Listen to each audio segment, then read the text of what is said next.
Private Members' Business, consideration at second reading of Bill C-210, an act to amend the Canada Revenue Agency Act, organ and tissue donors, standing in the name of Mr. Weber. Mr. Weber, seconded by Mr. Atchison, moves that Bill C-210, an act to amend the Canada Revenue Agency Act, organ and tissue donors, be now read a second time and referred to the Standing Committee on Health. Debate. The Honourable Member for Calgary Confederation. Thank you. Thank you, Mr. Speaker. It is an absolute honour to finally rise again in this House and speak on my private member's bill, Bill C-210. I first introduced this bill exactly 4 years ago, almost to the day, Madam Speaker, back in October of 2016. So it's been 4 years. The bill back then, Mr. Speaker, Bill C-316, or Madam Speaker, passed unanimously at every stage of the process. Unfortunately, in spite of the widespread support of the bill, it died in the Senate when the 2019 election was called. It was incredibly disappointing, of course. A lot of people worked on this bill with me, a lot of our stakeholders, a lot of friends back home. It was incredibly disappointing, but what can you do? You know, it's just the way it is. It's the way the cookie crumbles, as my daughters would say. You just have to move forward. So now fast forward to December of last year and the PMB lottery date. And I remember it clearly. I was watching the draw, and the Deputy Speaker, the Honourable Member from Simcoe North, walked into the room with the robe on. It was really quite formal, and sat in the chair, and there was this big cookie jar there, and inside were all our names. And the Speaker stood up, picked up a name, and sure enough, it was my name. And I was just elated. It was fantastic. Coming from Calgary, I yelled out a Yahoo, Calgary Stampede. It was a good feeling. Clearly a divine intervention, don't you think, Madam Speaker? So I knew then that I had to reintroduce this bill. So Bill 316 has now been reincarnated or resurrected, whatever you want to say, to now Bill C-210. And here we are today in second reading, and we have this rare opportunity to repass this legislation and get this done to hopefully and certainly save some lives. For those who may not already know, I have been a long-time advocate of organ and tissue donation here in Canada. In fact, several years ago, I passed a bill in the Alberta legislature as an MLA, resulting in the creation of the Alberta Organ and Tissue Donation Registry.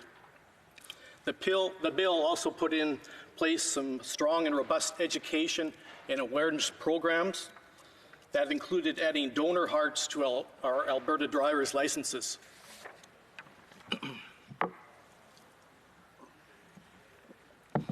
However, the reality is, Madam Speaker, that 4,600 Canadians are still awaiting a life-saving transplant, and we need to do more to find those critical matches to save lives. This is an issue that transcends political lines and offers us, as parliamentarians, the opportunity to make a difference in every corner of this country.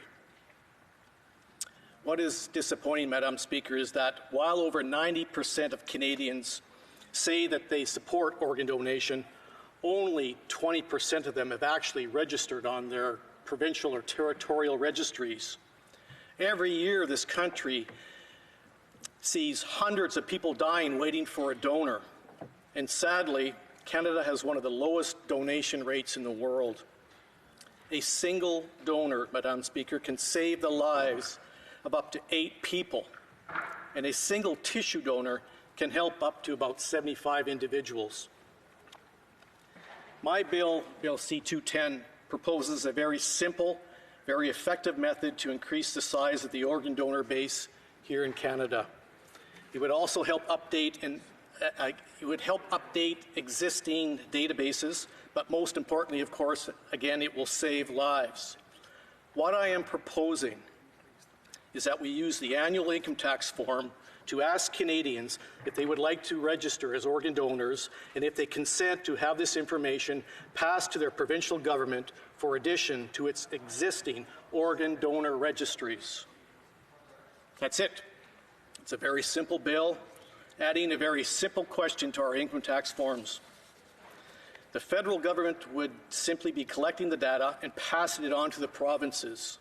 We would not be encroaching on provincial jurisdiction because we are not setting up a federal registry. That was already tried once in this House back in 2015 by the honourable member from Edmonton Manning and his PMB. He wanted to create a national organ and tissue donation registry, but it failed in this House due to the fact that the government cited jurisdictional encroachment, so the bill did not pass. So what this bill would provide is the information to the provinces, Madam Speaker, and the provinces would use that information as it sees fit. The provinces would still maintain their own lists. We would just be supplying them with that data. Now, the tax form, Madam Speaker, the tax form by law, it is restricted to collect data for the purposes of taxation only. And that is why it is required to amend this legislation to allow for this common sense approach to a national problem. I modeled my bill on the successful inclusion on the income tax form of the question asking Canadians if they want Elections Canada to be kept informed of their current information. That question is on the first page of the form, Madam Speaker, the Elections Canada question. My bill has been crafted in keeping with that successful precedent. Madam Speaker, this proposal is so simple and could be implemented so quickly. The federal government, via the Canada Revenue Agency, already successfully shares data every day with all the provinces and territories via encrypted networks with strong and reliable privacy safeguards. In addition to the existing, in addition, Madam Speaker, the existing infrastructure at the CRA would support this change at virtually no cost. The CRA already shares dozens of data fields of information on every taxpayer with the provinces and territories, and this would simply be one more data exchange.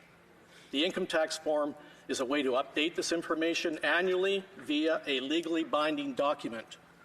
Thus, it would allow for provincial lists to remain current and relevant year after year after year.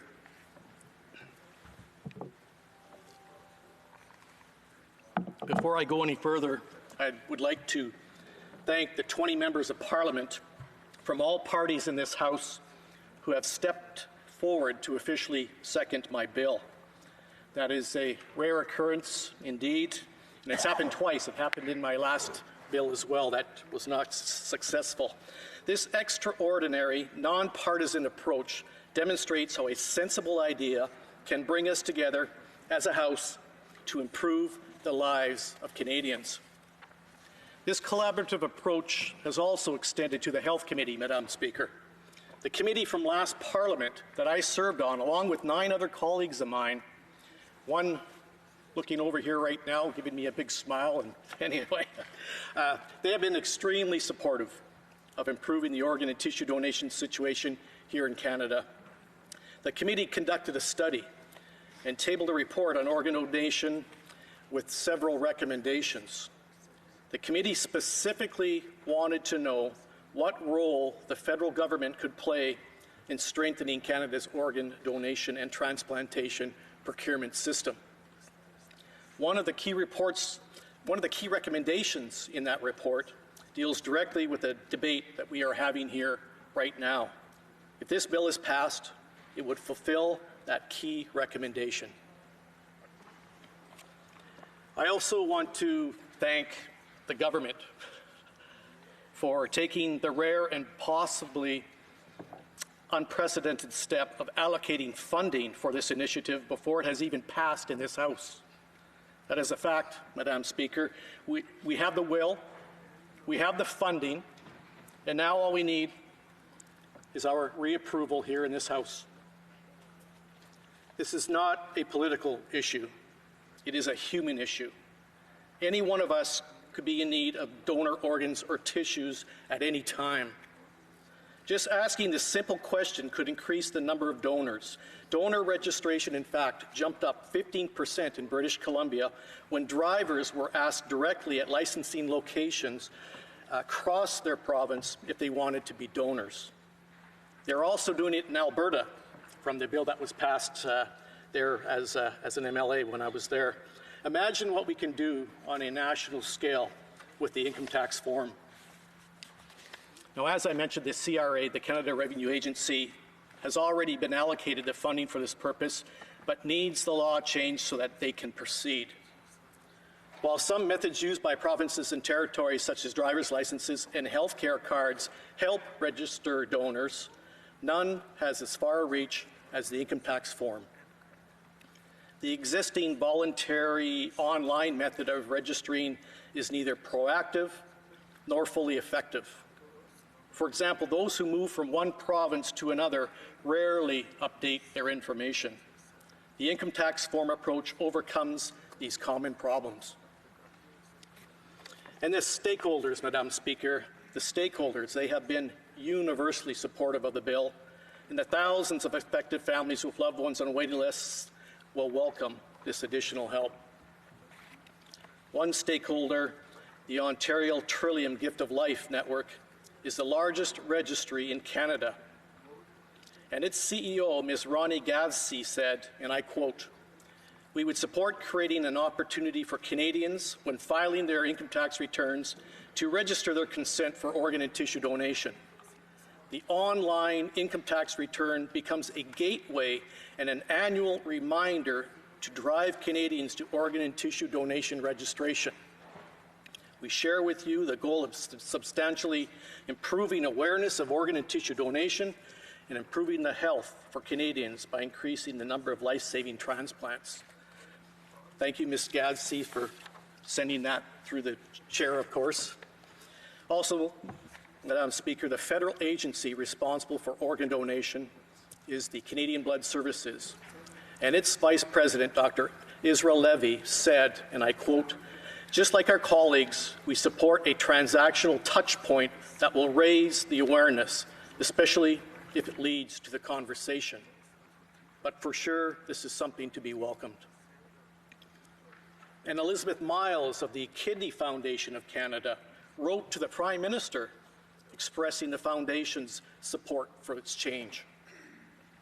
And Dr. Amit Garg of the Canadian Society of Nephrology, it's a society of physicians and scientists specializing in the care of kidney disease, and also Dr. Laurie West of the Canadian National Transplant Research Program in Edmonton, have also expressed their strong support for this bill. And the list goes on, Madam Speaker.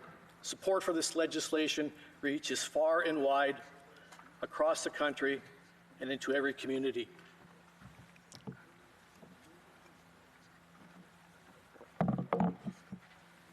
Madam Speaker, in conclusion, I would just like to say that we have the opportunity to leverage the resources of the federal government to help our provincial and territorial partners improve their registries.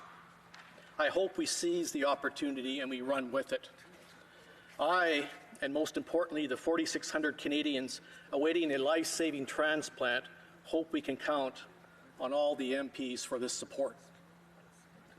We have shown leadership in the past by passing this bill unanimously at all stages.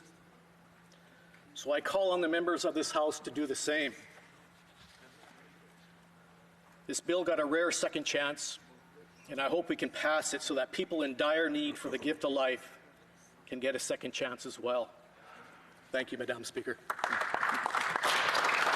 Questions and comments? Questions et commentaires? The Honourable Parliamentary Secretary. Yes, thank you, Madam Speaker, and I applaud the member on the initiative that he has taken. It's been an issue that I, too, over the years have followed from the Manitoba legislature to here in Ottawa. And, you know, I was disappointed in regards to the Senate when you get it to a certain point. And for some reasons, you have the other body here ultimately not doing what it is that the House of Commons actually wanted to see done. And having said that, I do see the value, and I think that the support that the bill received in the last Parliament demonstrates that members of Parliament from all sides of the House are in fact encouraged by the legislation, and ultimately we will look forward to it going to committee, as I suspect that in due time after debate